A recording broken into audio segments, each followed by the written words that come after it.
Maka di dalam hadis yang diriwayatkan oleh Imam Ahmad dan juga oleh Imam At-Tabrani di Musnad Asy-Syamiyin, yang mana hadis ini hadis yang sahih, diriwayatkan dari dari Huraiz an Abdurrahman ibni Abi Auf al-Jarasi anil Miqdam ibni Ma'di Karb ani Nabi Muhammad sallallahu alaihi wa ala alihi wasallam. Seperti tadi kami sebutkan, Nabi mengatakan bahwa tidaklah aku ini diutus kecuali dengan Al-Quran wa mithlahu ma'ahu, dan juga diutus dengan sunnah yang seperti Al-Quran. Itu makna hadis ini. Dan hadis ini hadis yang sahih seperti kami sebutkan tadi sanadnya, karena Huraiz adalah Ibnu Utsman dan dia rawi yang thiqah. Dan juga Abdurrahman ibnu Abi Auf juga rawi yang thiqah. Maka hadis ini hadis yang sahih. Wallahu a'lam. Maka di dalam hadis ini faidahnya, Nabi diutus tidak hanya membawa Al-Quran, tapi Nabi diutus membawa Al-Quran dan juga Nabi diutus membawa hadis-hadis. Maka oleh sebab itu tidak ada pertumburan, tidak ada contradiction, tidak ada paradoksisme antara Al-Quran dengan sunnah dalam berbagai perkara. Jika didapati ada perkara yang menyelisihi sunnah dengan Quran, menunjukkan bahwa orang ini tidak faham. Orang ini bukan seorang yang faham. Maka seorang alim ulama, dia akan menjadikan Al-Quran itu dengan sunnah saling mendukung. Maka bisa dikatakan bahwa Al-Quran dijelaskan oleh sunnah, karena sunnah ucapan Nabi yang berasal dari wahyu dari Allah juga sesuai dengan ucapan Allah Jalla wa'ala, wa ma yantiqu anil hawa in huwa illa wahyun yuha. Maka tidaklah dari ucapan Nabi, dari sunnah-sunnah dan perbuatan Nabi, dari sunnah-sunnah datang dari kepala Muhammad sallallahu alaihi wa ala alihi wasallam, tetapi dia adalah dari wahyun yuha, seperti diwahyukan oleh Allah. Apalagi hadis qudsi, lafadznya datang dari Allah. Maka di sini kalau begitu kita katakan bahwa Al-Quran dengan sunnah sama-sama dari Allah dan sama-sama petunjuk bagi kaum muslimin. Dan bahkan Al-Quran yang tekstual bisa jadi disyarah dengan ucapan Nabi yang panjang, dengan perbuatan Nabi yang lebih description, dengan takrirnya Nabi, semuanya menjelaskan Al-Quran. Maka oleh sebab itu kesimpulannya, tidak ada benturan, paradoksisme antara hadis-hadis yang sahih atau hadis yang mutawatir bahkan dengan adillah Al-Qur'aniyah. Dan bahkan kita jadikan keduanya sama. Maka oleh sebab itu disebutkan tadi bahwa hadis-hadis itu wa ma yantiqu anil hawa in huwa illa wahyun yuha. Dia bukan dari ucapan Nabi yang biasa, tetapi dia adalah wahyu dari Allah. Maka oleh sebab itu Allah juga di saat menjaga agama ini dijaga keduanya. Seperti di dalam surat Al-Hijr, inna nahnu nazzalna dzikra wa inna lahu lahafidun. Bahwa kami yang menurunkan az-dzikra, Al-Quran dan sunnah. Wa inna lahu lahafidun. Dan kami juga yang melindungi dan menjaga Al-Quran dan sunnah ini. Maka jawaban kita adalah tidak ada muskilah antara Al-Quran dengan sunnah. Keduanya saling synchronization, keduanya saling bersatu padu dan bergerak dalam satu roda agama yang dijadikan pendalilan keduanya.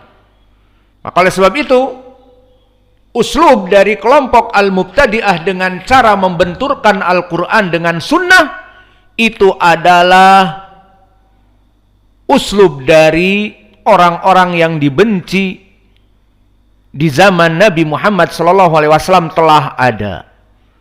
Maka ini perkara yang sudah ada di zaman Nabi dan sudah diwanti-wanti oleh Nabi bahwa di sana akan ada kelompok ahlul bid'ah yang mana mereka akan membenturkan Al-Quran dan sunnah dengan sunnah, maka mereka akan melemparkan hadis-hadis dan cukup mengatakan, cukuplah aku dengan Al-Quran.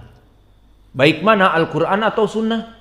Dijawab Al-Quran, ya sudah, aku tidak beriman dengan sunnah-sunnah Nabi, aku hanya beriman dengan Al-Quran. Ini telah disebutkan oleh Nabi di zaman dulu. Seperti hadis yang datang dari Al-Miqdam ibni Ma'di Karb Al-Kindi, bahwa Nabi Muhammad SAW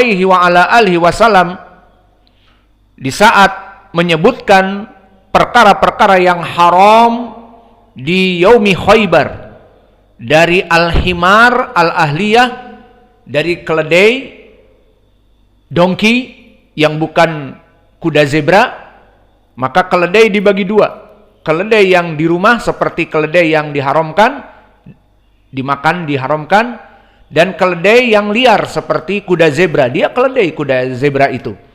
Tampangnya juga sama, meringisnya sama. Namun dia liar, maka ini halal. Kuda zebra halal. Dan saking halalnya boleh punggungnya dijadikan zebra cross untuk berjalan di aspal. Saking halalnya. Maka di sini diharamkan humur al-ahliyah, yang mana dia itu keledai, dongki, itu tidak boleh. Maka di saat Nabi mengharamkan perkara-perkara yang ada di dalam sunnah, qala rajulun la yusikur rajuli muttaqi'an ala arikatihi yuhaditsu bihaditsi fayaqul.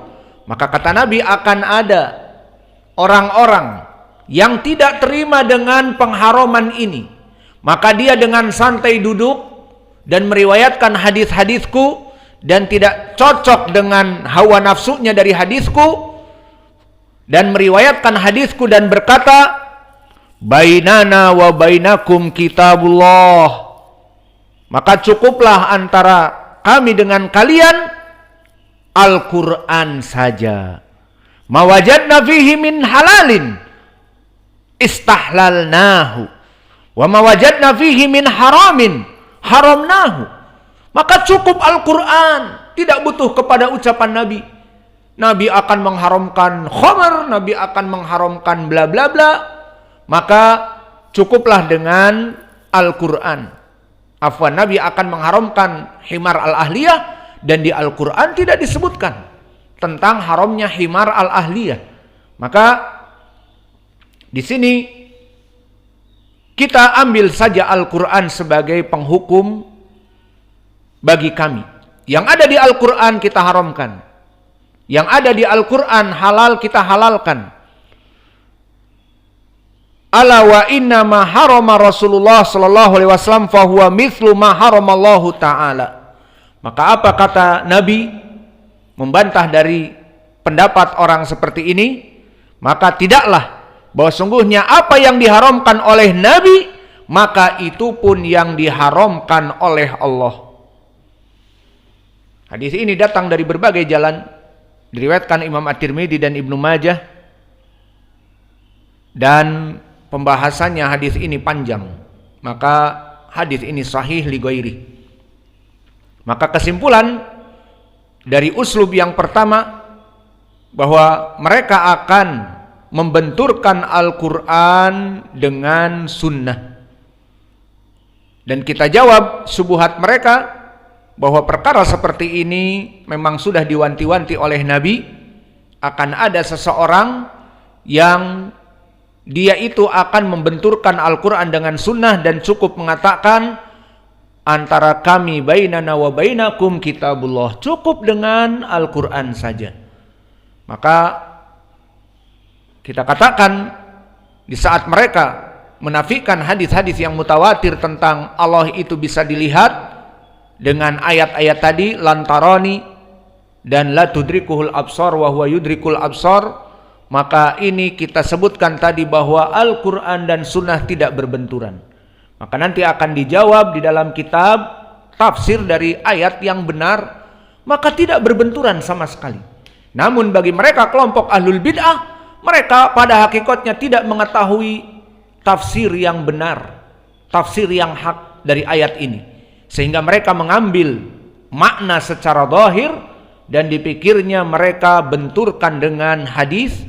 Dan kita katakan kepada mereka bahwa uslub yang kamu pakai sangat berbahaya, dan Nabi telah mewanti-wanti di sana akan datang seseorang di saat Nabi mengharamkan perkara-perkara, mereka akan mengatakan cukuplah bagi kami Al-Quran. Yang diharamkan Al-Quran kita haramkan. Adapun Muhammad mengharamkan, maka itu hanya sunnah, itu bukan dari Al-Quran, itu maknanya.